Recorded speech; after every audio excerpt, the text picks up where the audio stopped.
고단한 인생길, 고단한 인생길 힘겨운 오늘도 예수 내 마음 아시네.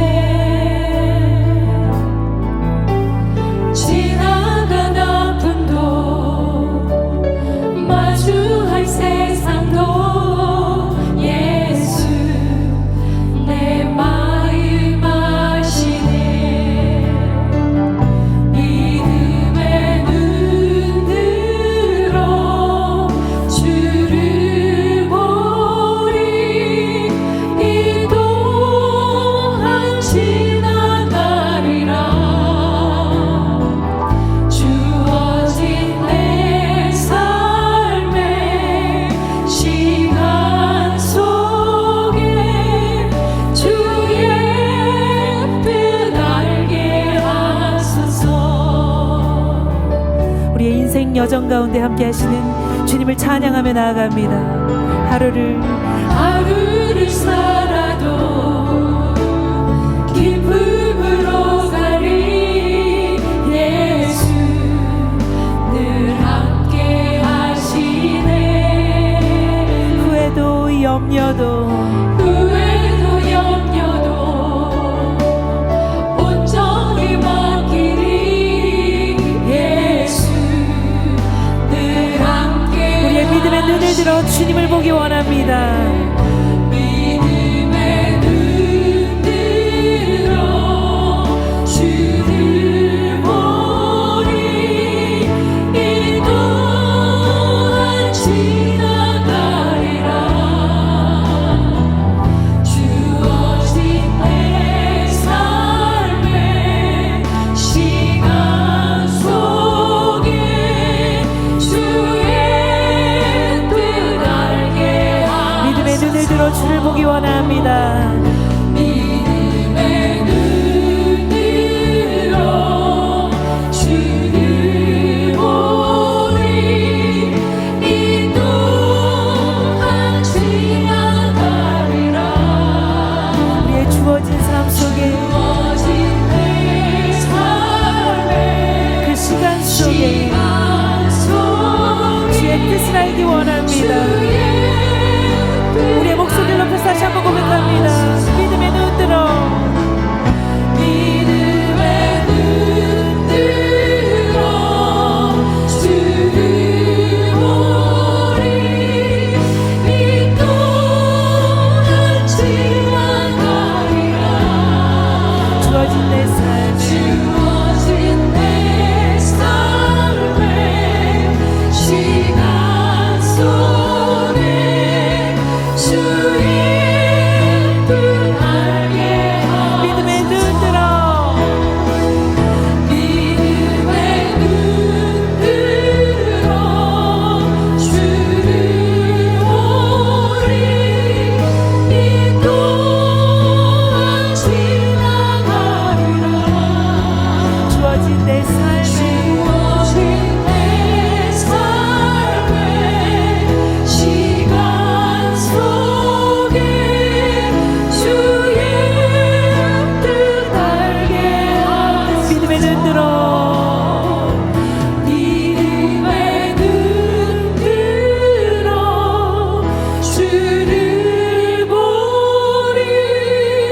이 또한 지나가리라. 주어진 내 삶의 시간 속에 주의 뜻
상한 마음을 드리며 상한 마음 드리며 주님 앞에 나가리. 나의 의로움이 되신 주 의로움이 되신 주 그 이름 예수. 나의 길이 되신 이를 길이 되신 이름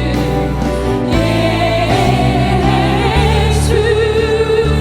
나의 길 나의 길 오직 그가 하시나니 나를 단련하신 후에 아멘. 내가 정금같이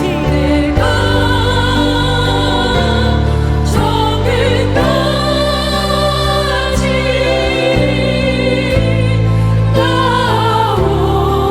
한번 찬양합니다. 나의 길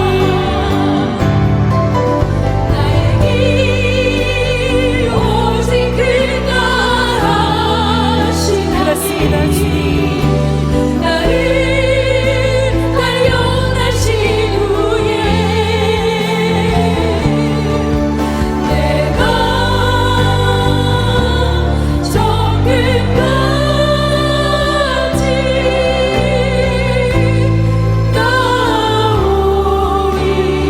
내가 정금같이 내가 정끝까지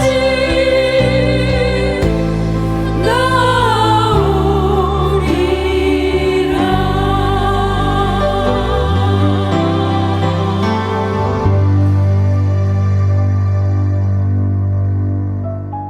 할렐루야! 오늘도 여성 드림 예배를 사모하여 나오신 여러분을 주님의 이름으로 환영합니다. 사랑과 감사의 마음을 전하는 가정의 달 5월입니다.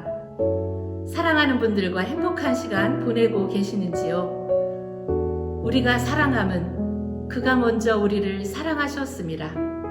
우리가 사랑을 알기도 전에 주님은 십자가에서 사랑과 용서를 실천하셨습니다. 오늘도 우리가 말씀을 들을 때에 그분의 놀라운 사랑이 우리를 치유하시고 회복시켜 주시고 자유하게 하실 줄로 믿습니다. 우리의 힘과 능력이 되신 주님의 이름을 찬양합니다. 기도하시겠습니다. 여호와 우리 주여, 주의 이름이 온 땅에 어찌 그리 아름다운지요. 여호와께서는 만유를 선대하시며 그 지으신 모든 것에 긍휼을 베푸시도다. 하나님 아버지, 오늘도 이 시간 저희가 각자의 처소이지만 같이 온라인으로 드림 예배에 모일 수 있게 하여 주시고 또 저희와 함께 하시는 것 감사드립니다. 저희를 자녀로 삼아 주시고 가장 사랑하는 자라고 불러주시는 것 또한 감사드립니다. 지금 이 세상은 두려운 불안함과 걱정으로 가득합니다. 그러나 그런 환경 속에서도 저희에게 주님의 평안과 기쁨을 풍성히 주시니 감사합니다. 주님께 찬양과 영광을 드립니다. 능력과 권능의 하나님, 우리에게 주님의 마음을 부어주시고 주님의 사랑으로 충만하여 날마다 기쁨 속에 살아가게 하옵소서. 주님, 저희 가운데에는 주님의 응답을 애타게 기다리는 사람, 육신의 아픔에 시달리는 사람, 마음의 아픔으로 지내는 사람, 생활에 어려운 사람, 관계가 깨져서 평안이 없는 사람 등등 눈물 흘리며 기도하며 주님의 이끄심과 계획을 간절히 기다리오니 그러한 저희를 불쌍히 여기시어 우리들의 기도를 들어주시옵소서. 오늘 슬픔을 성장의 원동력으로 삼으라로서 말씀 주실 손정훈 목사님을 성령으로 충만케 하옵시고 듣는 저희에게는 은혜, 깨달음과 치유의 시간이 되게 하옵소서. 이 예배를 위하여 준비하고 수고한 모든 손길에 축복과 기쁨으로 더하여 주시옵소서. 여호와 안에서 너의 기쁨을 찾아라. 그가 내 마음의 소원을 이루어 주실 것이다. 라는 주님의 말씀을 감사드리며 우리 주 예수님의 이름으로 기도했습니다. 아멘.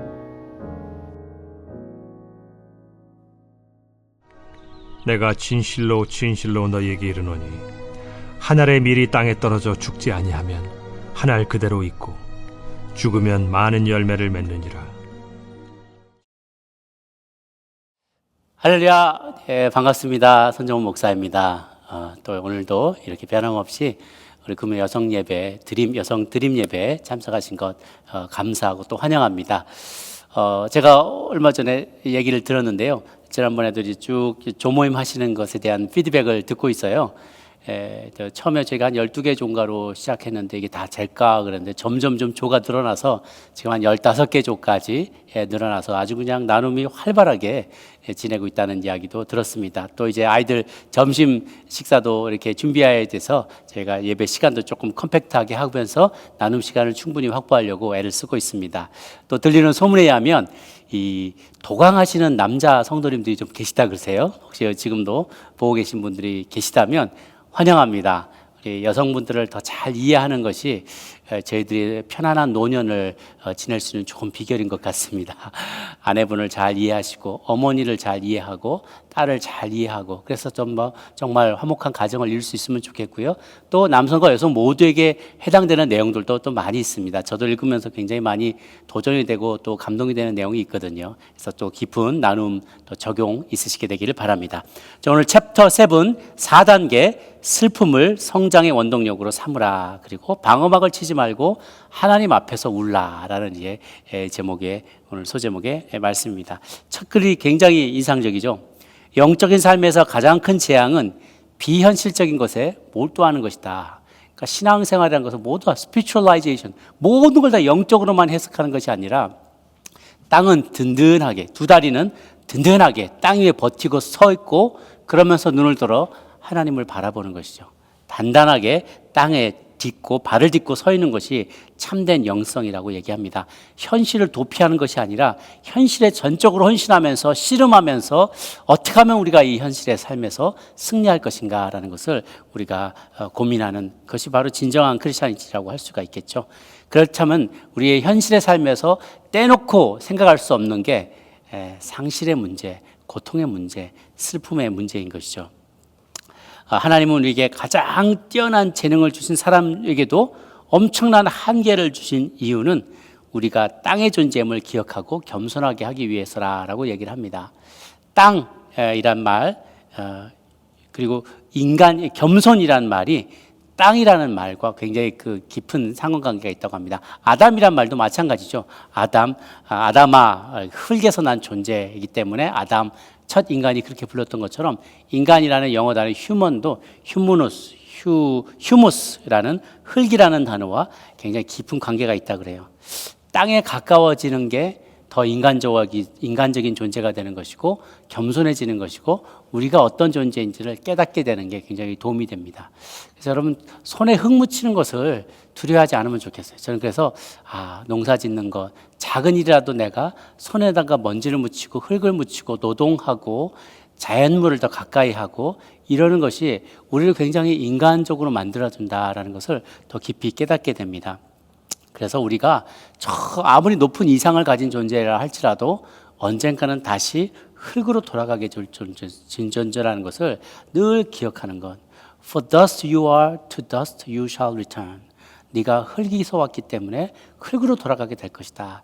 이걸 늘 기억하는 게 우리가 인간으로서의 선을 넘지 않을 수 있는 그리고 나 자신을 더 깊이 이해하고 하나님과의 관계 속에서 우리는 유한자라는 것, 그분은 무한자이시지만 우리는 유한자라는 것을 더 깊이 깨닫게 되고 겸손히 행하게 되는 비결이 된다고 생각합니다.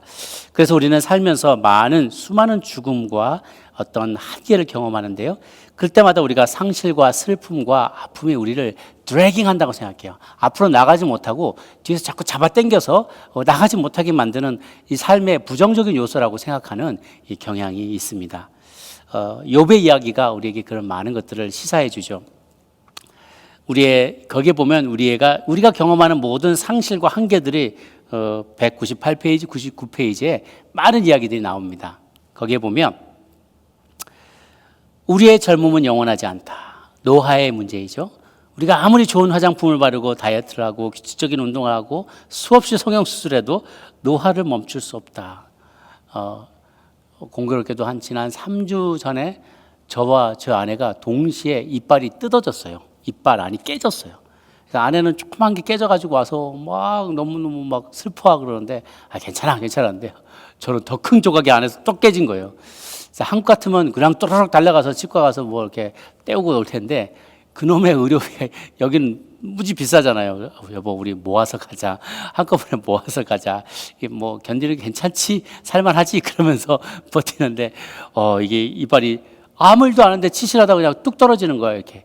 야, 이 날이 오고야 말았구나. 점점점 뭔가가 뜯어지고 없어지고, 머리카락이 점점 없어지고, 피부가 탄력을 잃어가고, 뭔가가 이제 갱년기가 오고, 이러면서 기억이 줄어들고, 그러면서 우리는, 이게 이렇게 모든 인생이 가는 길로 나도 가는구나, 라는 것을 깨닫게 되죠. 많은 여성분들이 그런 고통, 또 절망감 느낄 때가 많이 있다고 해요. 특히 어떤 것이 참 힘든가 물어보니까, 나를 위한 삶이 없다고 느껴질 때 많이 힘들대요. 그러신가요, 여성분들? 아이를 위해서 밥 해주고, 뭐 남편을 위해서 옷을 달아주고, 준비하고, 막 뒷바라지를 다 하고 나면, 나는 뭔가, 나를 위한 삶은 나는 누가 돌봐주나? 나는 부지런히 자녀들 돌보고, 남편 돌보고, 부모님, 시부모님 돌보고, 다 남을 돌보며 희생하는 삶을 사는데, 나는 누가 돌봐주나? 그런 마음이 탁 들 때, 혹은 이제 심지어는 내가 그렇게 막 열심히 봉사하고 돌봐주고 섬겼는데 그 자녀가 떠나가고 나면, 그리고 혹은 배우자가 떠나가고 나면 더 이상 내가 섬길 사람이 없어요. 그럼 나의 존재 가치는 없어지나? 내가 섬겨야 될 사람을 평생 섬기면서 살아왔는데 섬길 사람이 없어지면 또 그걸로 인해서 내 존재의 이유가 없어지지 않는가. 이렇게 힘들어하는 분들도 계세요. 그나마 봉사할 대상도 없어지게 될 때 그런 상실감을 경험하게 되죠. 어떤 이들은 자기가 가졌던 꿈, 직업에 대한 꿈, 결혼, 아이들에 대한 희망사항, 이런 것들을 가지고 있었다가 그 꿈이 이루어지지 않았을 때, 그랬을 때 너무너무 힘들다. 내가 또 공부를 많이 한 분들이 계세요. 뭐 요즘 옛날 말로, 세상 말로 이대 나온 여자, 혹은 뭐 어디 나온 여자. 나 뭐 공부 굉장히 많이 했는데 내가 지금 이러려고 그렇게 공부했나? 내가 그렇게 공부했던 게 무슨 소용이 있나? 이런 질문들을 하는 분들도 많이 있습니다. 어떨 때는 내가 여자가 아닌 것처럼 느껴질 때, 더 이상 나는 여자 같지 않게 느껴질 때, 젊은 여성들을 보면서 막 이렇게 아름다움을 뽐내고 젊음의 미를 뽐내는 젊은 자매들을 보면서 나도 한때 저랬는데 이제 더 이상 나는 이제 남편들이 그런 얘기, 아내분들이 그런 얘기를 해요. 남편이 회사에서 직장에서 열심히 일하고 멋지게 막 수트앤 타이를 입고 집에 딱 들어왔는데 자기는 막 애들하고 막 실망하고 머리끄댕이 막 잡고 막 이러고 티셔츠는 막 늘어지고 여기다 밀가루 잔뜩 붙이고 딱 남편을 딱 맞을 때 남편이 순간 이렇게 벙쪄하는 표정을 보면서 자기도 거울을 보고 야, 나는 뭐지? 남편은 막 잘 이렇게 세상에서 인정받고 뭔가 그러고 있을 때 나는 그냥 이렇게 살아가면서 나는 뭐지? 나는 누구지? 나는 이러고 살았나? 나는 과거 이러지 않았는데 나도 잘 나가던 때가 있었는데 그러면서 한없는 자괴감에 빠지는 경우도 많이 있다고 합니다.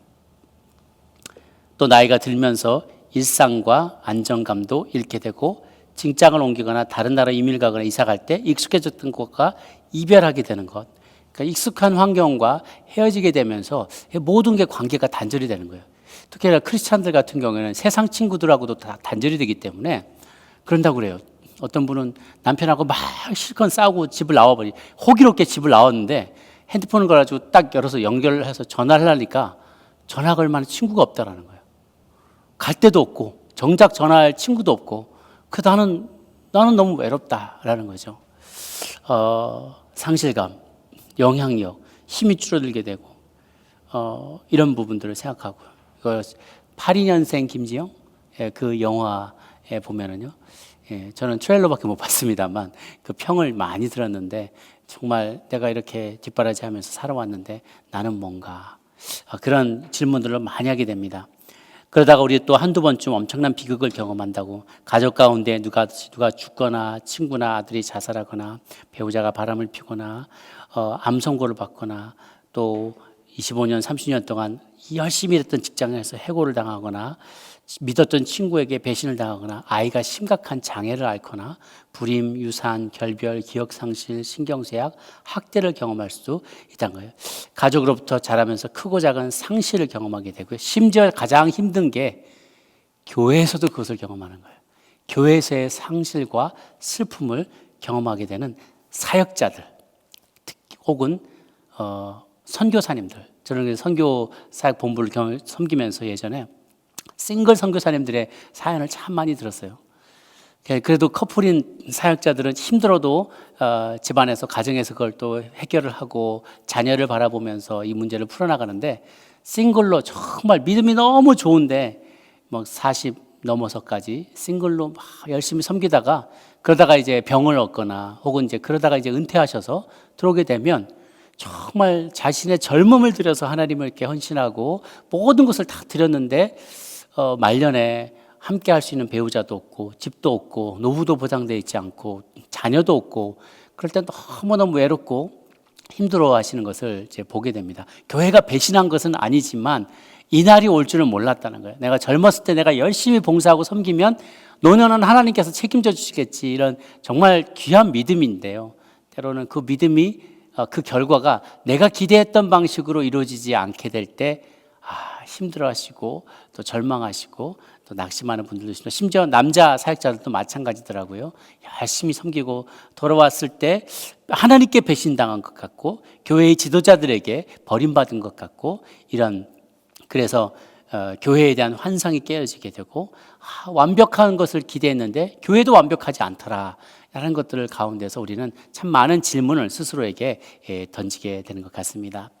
이런 많은 이슈들에 대해서 과연 우리는 어떻게 대처할 것인가, 성경은 뭐라고 얘기하고 있는가, 이런 것들이죠. 욥의 얘기를 얘기하고 있습니다.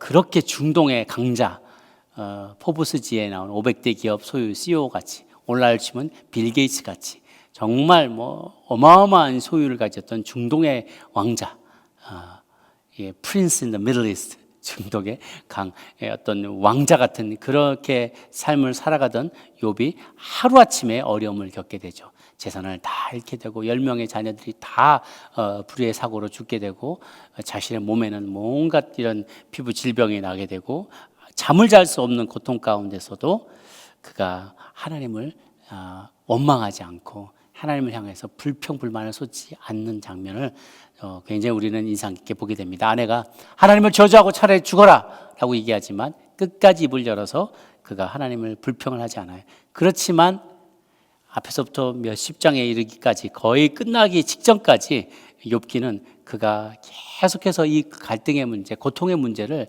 가지고 씨름하는 장면을 이제 보여줍니다. 얼마나 힘들었는지.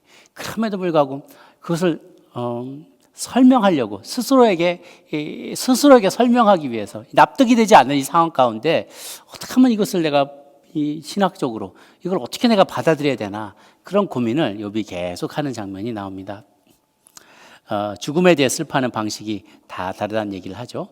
영국은 그냥 다 잊어버려요.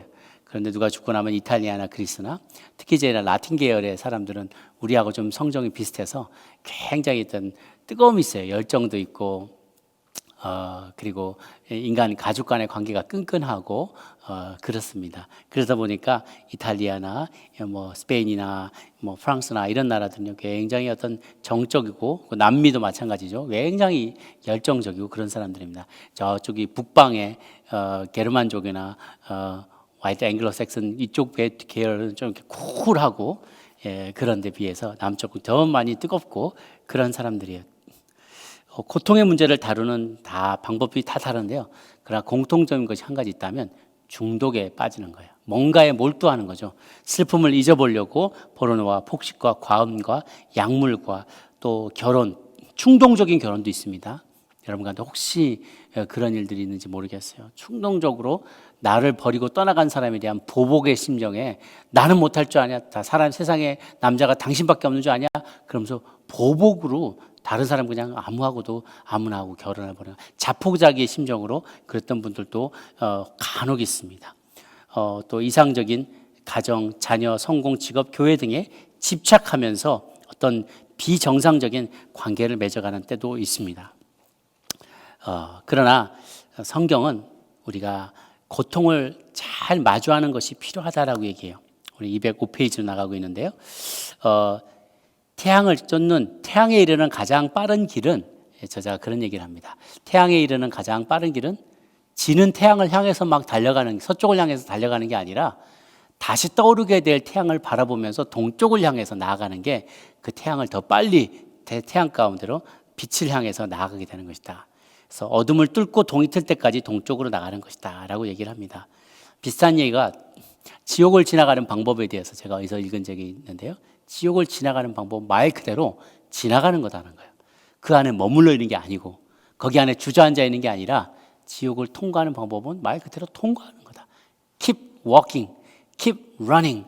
계속해서 이게 죽이 되든 밥이 되든 아무리 힘들어도 계속 그 걸음을 멈추지 말아야 된다는 거예요. 가던 길을 계속 걸어가고 지나가고 힘들어도 그래서 계속 전진해 나가면 지옥의 불을 지나갈 수 있다는 거죠. 우리 안에는 현실이 너무 고통스러우면 그것을 여러 가지 방법으로 방어기, 디펜스 메커니즘이 우리 안에 자동적으로 하나님께서 주신 게 있어요. 너무 힘들면 어떤 경우 그렇습니다. 너무 힘든 일을 당하면요, 뒤에서는 그 기억이 싹 사라져 버려요. 여성분들 가운데 험한 일들을 성폭행을 당하거나 그런 분들 법정에서 증언을 하라 그러면 증언을 못하는 경우가 있습니다. 그 기억이 뜨문뜨문 떨어져 있어요. 마치 필름이 끊겼다 그러죠. 필름이 멀쩡한데 술 취한 게 아닌데도 필름이 끊겨서 나와요. 그래서 가끔씩 가다가는 법정에서 그 진술이 인정이 안 되는 경우가 있습니다. 앞뒤가 안 맞는다는 거예요. 그 일을 당했으면 분명하게 언제 몇 시에 누구의 어떤 장소에서 인상착오가 어떻고 이런 걸 다 얘기를 해야 되는데 그 기억을 못 한다는 거예요. 하나님께서 그게 너무 고통스러운 기억이면 우리 영적인 데미지가 오기 때문에 기억을 하나님께서 지워주세요. 그래서 드문 있는 거죠. 그런 분들이 가끔씩은 그게 이제 그 법정에서 증언으로 채택이 안 될 때도 있을 정도로 그런 일들도 있습니다. 우리가 몇 가지 방어 기제들이 있는데요. 부정, 고통스러운 측면들은 내적으로 인정하기를 거부하는 것. 아니야, 그래도 그러기를 그런 일이 있지 않았어. 그건 사실이 아니야. 이런 선택적인 망각, 중간에 끊겨진다든가 그런 일들. 축소, 사실을 사실보다 덜 심각하게 받아들이는 거예요. 아니야, 이만하기 다행이야. 이만한 거 이거 원래 더 큰 일일 수 있었는데 이거 작은 일이야. 남들을 봐봐, 남들 당하는 건 엄청 크게 당하는데 내 아들은 여기는 있죠. 내 아들은 신앙은 좋아. 술을 좀 마시긴 하지만 신앙은 좋아. 하루에 술 한두 잔밖에 안 마셔. 이러면서 그걸 굉장히 의미를 축소화시키는 거죠. 또 비슷한 게 일반화도 있어요. 여기 나오지 않았지만 안 그런 가정이 어딨어. 다 그래. 우리 다 그러고 살아. 나만 범죄를 저질렀나? 남들 다 그래. 어디 봐봐. 그렇게 그랬으면 다 교도소 다 들어갈게. 그러면서 합리화하는 것, 그런 것을 또 일반화시키는 것. 모두 다 그래. 이렇게 하는 거. 그러면서 내 거가 나에 대한 죄책감을 덜려는 것이죠. 책임을 전가하고 남 탓하고 자책하고 이게 다 내 탓이야. 어머니가 떠나갔는데 그게 내 탓이야. 부모가 싸웠는데 그거 나 때문에 그런 거야. 합리화는 모든 것들이 다 그냥 거기 다 이유가 있어라고 변명을 하고 자기를 정당하고 알리바이를 되는 거, 지적으로 처리하는 것. 내 상황은 전 세계 고통하는 사람에 비하면 북한에 비하면 나은 거야. 이거 지적인 합리화, 주의를 분산시키고 적대감을 드러내고 이런 것들이 다 이제 방어 기제에 해당되는 거죠. 근데 우리가 어렸을 때는, 심약했을 때는 이런 방어 기제가 다 필요해요. 어느 정도는요. 그런데 그 안에 계속 머물려고 하고 계속 숨으려고 하고 그것을 다 거기다 구겨 넣기만 하면 언젠가 이게 차오르게 돼서 이게 리solve가 되지 않으면, 해석이 되지 않고 풀어지지 않으면요, 이게 어느 순간에는 캐파시티를 넘어가 버리게 된다는 것이죠. 그리고 그러면 이제 비현실의 세계에 살게 돼요. 사실을 마주하기보다는 계속 피해가면서 현실적이지 않고 비현실적인 삶을 살아가게 되는 것이죠. 그런 것은 건강하지 않다는 거예요. 그래서 우리는 슬프면 슬프다고 표현하는 게 필요해요. 사실을 받아들이고 인정하는 게 또한 필요하다는 거죠. 그래서 우리 207페이지 보면 슬픔을 표현하는 성경적인 방법, 첫 번째, 주의를 집중하라. 이 말은 조금 우리말로 표현하면 잘 이해가 잘 안 갈 수도 있는데요. 그 사건을 그대로 내가 받아들이는 게 필요하다는 거예요. 시편에도 보면 전체 내용의 3분의 2가 시편에 여러 가지 종류가 있는데요. 제왕시, 보복에 관련된 시, 예배와 관련된 시, 또 하나님의 창조문을 찬양하는 찬양시, 여러 종류가 있는데 그 중에 한 분류가 탄원의 시예요. 탄원의 시. 하나님 언제까지니까? How long? 언제까지 내가 참아야 됩니까? 언제 주님이 보복하십니까? 보복에 대한 내용이 탄식과 불평과 이런 내용이요 3분의 2를 차지해요. 시편에. 또 심지어 하나님 자신도 인간을 지신 것을 탄식하실 정도로 그런 보편적인 감정입니다. 우리가 하나님께로부터 나온 거예요. 사울 다윗은 친구 요나단이 죽었을 때 슬픈 노래로 애도를 표하죠. 예레미야 애가라는 성경 자체 제목이 애가인 것도 있잖아요. 예수님도 나사로의 죽음 앞에 슬피 눈물 흘리셨다라고 했죠. 예루살렘이 멸망한 것을 보고 멸망할 것을 예상하시고 탄식하면서 눈물 흘리는 일들이 종종 표현이 되어 있습니다. 우리는 하나님의 형상이기 때문에요. 우리는 이렇게 우리가 인정하고 싶지 않지만 힘들고 어려운 삶의 시기들을 지나가야만 하는 것이죠. 209페이지에 보면 우리는 이런 분노의 감정, 슬픔의 감정, 실패의 감정을 받아들이지 않으면 이게 어떻게든지 꾹꾹 누르고 있을 때 이 다른 방식으로 자꾸 표현이 돼요. 여기에 패시브 어그레시브, 수동적인 공격성. 괜히 모임에 가기 싫은데 거기에 대한 불편한 감정이 있으면 매일 늦게 참석하거나 안 보이거나 누구에게 마음에 안 들면 그 굉장히 안 좋은 것을 준다든가 남편이 마음에 안 들면 반찬 막 식은 밥 준다든가 아무나 먹어 딱딱한 밥 준다든가 이렇게 패시브하게 바로 맞아칠 수는 없지만 패시브하게 수동적으로 그 불평을 표시하거나 경멸하는 말투나 냉소적인 말을 하거나 이런 방법으로 분노를 표출하는 것 건강하지가 않다는 거죠. 한 영화를 소개하고 있는데요. 보통 사람들, Ordinary People이라는 영화가 있습니다. 트레일러를 잠깐 이쪽이군요. 트레일러를 잠깐 소개를 해드리려고 합니다. 이 영화 속에서는 4명의 가족이 등장하는데 아들이 둘이 있어요. 엄마 아빠 잘 사는 집안이에요. 남편은 변호사, 성공한 변호사고 아내는 전업주부입니다. 그런데 맏아들이 10대 때 보트사고로 익사를 해요. 그러자 그때부터 이제 집안에 어려움이 생겨나기 시작하는 거죠. 둘째인 컨레드가 형의 죽음에 대해서 항상 죄책감을 가지면서 있다가 나중에 자살도 시도하고 정신병원에 넉 달 동안 입원을 하게 됩니다. 이 내용을 통해서 많은 이 시사점들이 있는데요. 형을 굉장히 아꼈던 엄마가 사실은 이 감정을 표현하지 않는 거예요. 온 가족이 남은 3사람이 그 감정을 아들이 죽은 것에 대한 형이 죽은 것에 대한 이런 슬픈 마음 정말 안타까운 마음이 있는데 우리 가정은 그래도 괜찮다, 건재하다라는 것을 보여주고 싶어서 엄마는 그 감정을 표현하기를 주저합니다. 심지어 그것에 대해서도 얘기도 하지 말자고 합니다. 그리고 장례식 날 남편이 무슨 신발을 신고 갈지 그걸 생각을 많이 해요. 좋은 모습으로. 그럼에도 불구하고 우리 가정은 건재하다는 것을 보여주고 싶어하는 그런 마음에서 그리고 그 슬픔을 다시 겪고 싶지 않은 마음에서 자꾸만 그 일이 없었던 것처럼 아무 일도 없었던 것처럼 그 맏아들은 존재하지 않았던 것처럼 다들 슬픔을 그런 방식으로 누르려고 하다가 나중에는 폭발하게 되는 장면들이 나오게 됩니다. 그것을 보면서 우리가 이렇게 어려운 감정들이 있을 때 그것들을 살피기를 거부하면 자신의 고통과 상실을 주의 깊게 살피기를 거부하면 결국은 그것으로 인해서 더 큰 어려움을 겪게 되고 그 가정 가운데 모든 관계들이 왜곡이 되고 폭발하게 되고 또 감정의 큰 기복을 겪게 된다는 내용을 영화에서 보여주고 있습니다. 두 번째는 혼란의 소용돌이 속에서도 기다리는 것이 또한 필요하다는 거예요. 잠잠히 하나님께서 해결하실 것을 기다리라. 욥이 그렇게 기다렸던 것처럼 그렇게 기다릴 때 결국은 하나님의 도우심이 임한다는 거예요. 세 번째는 자신의 한계를 받아들이라. 우리가 한계가 있는 존재다.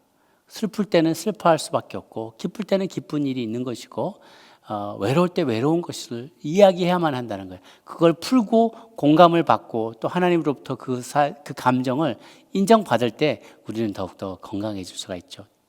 그렇게 한계를 받아들이는 것이 여러 가지 종류가 있는데 물질적인 몸을 갖고 있다. 우리는 몸을 갖고 있는 존재다. 언젠간 죽어서 흙으로 돌아갈 존재다. 우리는 토기장이가 만드는 토기에 불과하다는 것을 이게 받아들이는 것이 필요해요.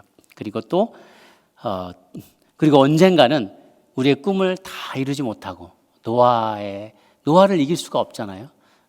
제가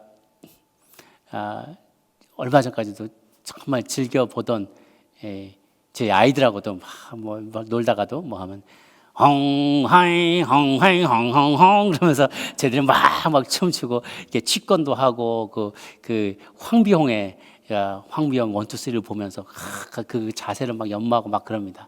제가 너무 이소룡은 너무 멀고 조금 얍실해 보여서 제가 좀 싫어해요. 근데 황비홍은 굉장히 수려한 외모에 참 가난한 사람, 어려운 사람 도와주고 너무 아이들한테도 좋은 본이 되는 것 같아서 제가 어렸을 때부터 황비홍을 많이 보여줬어요. 1, 2, 3 계속 보여주면서 그랬는데 황비홍 나이가 지금 56세가 됐대요.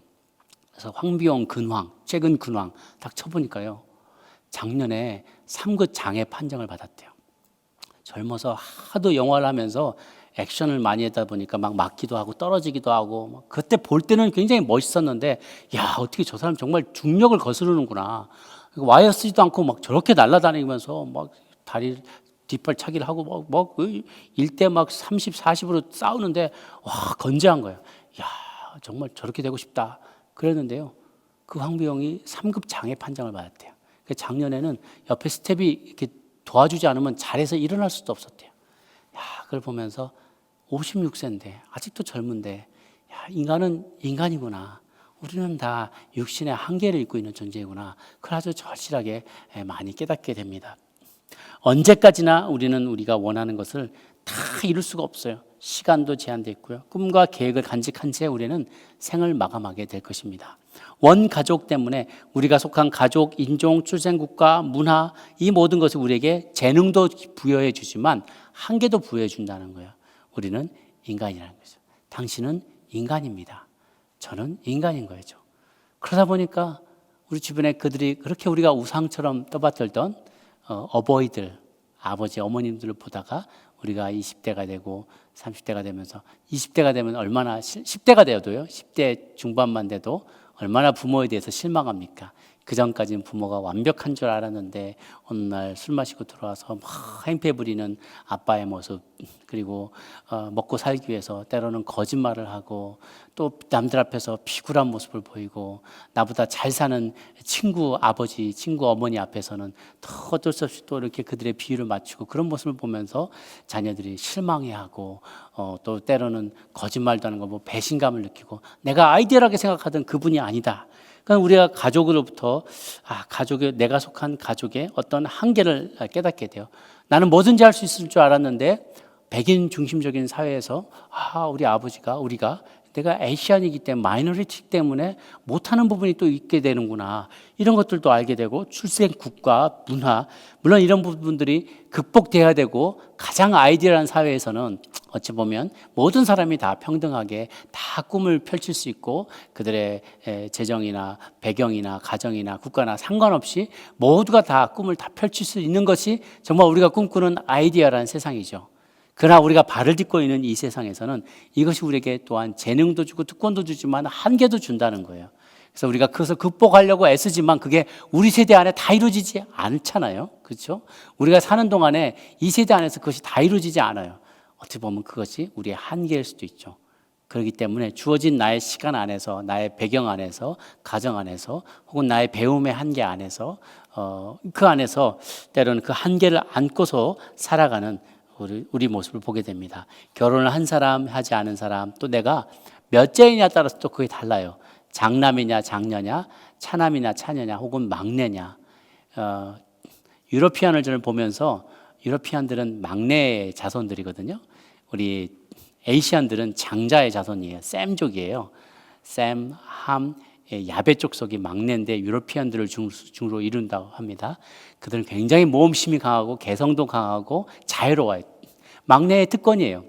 우리 막내들 보세요. 얼마나 막 연기도 잘하고 잘 놀고 생각도 자유롭고 책임에 얽매이지 않아요. 근데 우리는 장남 뭐 하나 잘못하면 네가 똑바로 해야지. 너 동생이 뭘 보고 배우겠냐. 그러면서 책임감을 과도하게 주고 야 아빠 늙으면 네가 책임져야 돼.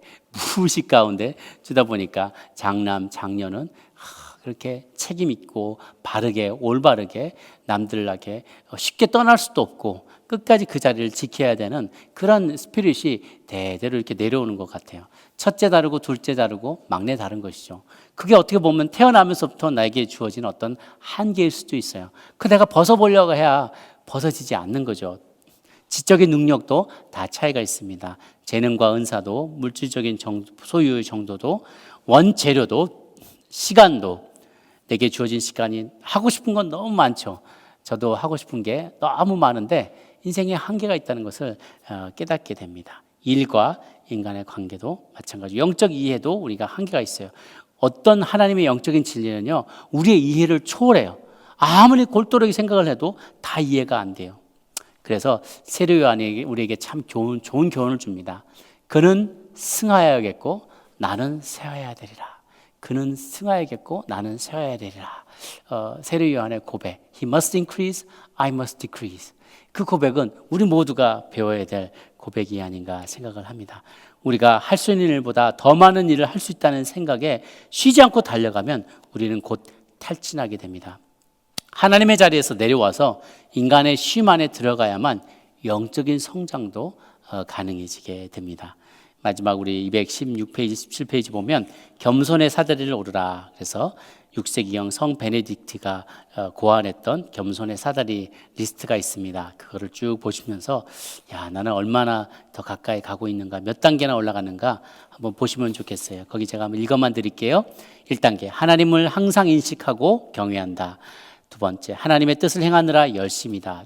3번째, 자기 자신을 사람들의 뜻에 기꺼이 맞춰준다. 4번째, 까다로운 사람들도 인내하고 받아준다. 5번째, 자신의 약함이나 결점을 솔직하게 말한다. 6번째, 자신이 죄인 중에 괴수라는 사실을 통감한다. 7번째, 말을 아낀다. 자제력도 강해진다. 마지막 단계가 거기서부터 하나님의 사랑이 흘러나온다라는 것입니다. 여러분, 슬픔을 잘 다룬다는 것은 그냥 잊어버리기만 한다는 것이 아니라 그 슬픔을 더 좋은 축복으로 승화시킨다는 것을 말합니다. 그래서 겸손의 사다리를 넘어감으로써, 올라감으로써 과거를 통해서 새로운 미래를 창조한다는 것이죠. 죽으면 산다는 진리가 거기에 놓여 있어요. 욥은 이렇게 어려움을 당해서도 하나님께 불평불만을 쏟아내지 않음으로 인해서 결국 하나님의 인정을 받게 되고요, 그가 잃어버렸던 재산보다도 갑절이랑 더 하나님께서 축복을 내려주시고 그에게 10명의 자녀들을 다시 허락하시고 그 자신도 아주 오랫동안 장수하는 축복을 누리게 됩니다. 우리 모두도 우리의 삶에서 크고 작은 죽음과 상실과 슬픔을 경험합니다. 그것이 내 안에 계속 머물러 있는 것이 아니라 마치 시즌이 바뀌듯이 죽음과 상실과 슬픔을 내가 받아들이고 인정하면 거기서부터 새로운 부활이 시작이 된다는 거예요. 하늘의 밀이 땅에 떨어져 그대 죽지 아니하고 하나 그대로, 죽지 않으면 하나 그대로 있지만 죽으면 많은 열매를 맺게 되는 것과 마찬가지인 것입니다. 여러분 기억하시기 바랍니다. 상실로부터 새로운 출발이 시작이 됩니다. 죽음으로부터 새로운 부활이 잉태되게 됩니다. 여러분의 상실과 여러분의 아픔과 여러분의 슬픔은 그것 자체로 끝이 아니라 거기서부터 새로운 부활이 시작되는 출발점이라는 사실을 여러분 모두 잊지 말고 기억하시기를 바라겠습니다. 기도하겠습니다. 함께 한번 기도하기를 원하는데요. 여러분, 우리가 죽어야 산다고 이야기합니다. 성경은 죽음을 강조합니다. 그리고 죽음이 끝이 아니라고 얘기합니다. 죽음 뒤에 새로운 부활이 있다고 얘기합니다. 그것은 비단 우리의 육신의 죽음만을 얘기하는 것이 아니라 우리의 영혼의 죽음과 영혼의 부활만을 이야기하는 것이 아니라 이 땅에서 살아가는 동안에 일어나는 모든 일들 가운데도 우리의 정서적인 부분, 육신의 부분, 감정적인 부분, 지적인 부분, 모든 부분에서도 죽어야 다시 살아나는 것이 진리임을 깨닫게 하여 주시옵소서. 우리 삶에 우리의 찾아온 뜻하지 않게 찾아온 죽음과 슬픔과 상실과 여러 아픔들을 embrace 할 수 있는, 기꺼이 받아들이고 그것을 슬픔 가운데서 슬픔을 표현하고 슬픔을 인정할 때 거기서부터 새로운 출발이, 새로운 부활이 우리의 삶에 찾아오는 역사가 있게 하여 주옵소서. 우리가 한번 통성으로 기도하겠습니다. 살아계신 하나님 아버지, 하나님 우리의 삶에 우리가 경험한 많은 아픔들로 인하여서 하나님께 감사할 수 있는 저희들 되게 하여 주옵소서. 아픔과 고통과 슬픔과 상실들을 그대로 있는 것 그대로 아닌 척하지 않고 거부하지 않고 다 디펜스 메커니즘 안에 꾸겨 넣어버리고 마치 존재하지 않는 것처럼 만들어버리고 부인만 하는 것이 아니라 하나님 그것을 주님 손 붙잡고 혼자 하기가 힘들지만 주님 손을 붙잡고 담대하게 과거를 마주 볼 수 있고 하나하나 꺼내가며 그것을 주님 앞에 고백하며 내가 아팠습니다, 힘들었습니다, 외로웠습니다, 너무나 걱정이 됐습니다, 두려웠습니다, 그것을 인정하고 주님이 공감해 주시며 나도 그 자리에 있었다고 얘기하시며 십자가에서 내가 너를 그 아픔을 위해서 지기 위하여 다른 사람의 죄를 위하여 내가 그것을 십자가에 지고 다 이겨내셨노라고 말씀하시는 주님으로 인하여 세임 얻는 저희들 모두가 되게 하여 주시옵소서. 사랑하는 주님, 고통 가운데 고통에 주저앉아 있지 않고 고통 가운데도 계속해서 전진해 나가는, 걸어 나가는 우리의 믿음의 행보를 멈추지 않는 저희들이 되게 하여 주시옵소서. 지옥을 지나가는 길은 지나가는 것입니다. 멈춰 있지 않고 계속해서 지나가는 것입니다. 그리고 죽음은 끝이 아닙니다. 죽어야만 살게 됩니다. 그러므로 우리의 삶에서 모든 부분에서 죽음을 기쁘게 받아들일 수 있는 저희들 모두가 되게 하여 주시옵소서. 또한 감사드리며 우리가 주님 앞에 또한 값진 예물로 또 향기나는 예물로 드린 손길들이 있습니다. 이 물질들이 잘 쓰임받아서 많은 여성들이 살아나고 이 땅의 여성들이 주님 안에서 참된 삶의 가치를 발견하고 승리하며 부활의 영광에 이르게 되는데 귀하게 쓰임받게 하여 주시옵소서. 이제는 우리 주 예수 그리스도의 은혜와 하나님 아버지의 크신 사랑과 성령의 교통하심이 오늘 우리의 상실 가운데, 슬픔 가운데, 죽음 가운데 멈춰 있지 않고 주저앉아 있지 않고 사망의 음침한 골짜기를 믿음으로 지나가 승리하기를 원하는, 부활에 이르기를 원하는 고개 숙인 주의 백성들 머리 위에 이제부터 영원토록 함께 하시기를 간절히 축원하옵나이다. 아멘. 네, 감사합니다. 말씀은 이것으로 마치겠고요. 이제 준비된 나눔 질문 함께 보도록 하겠습니다.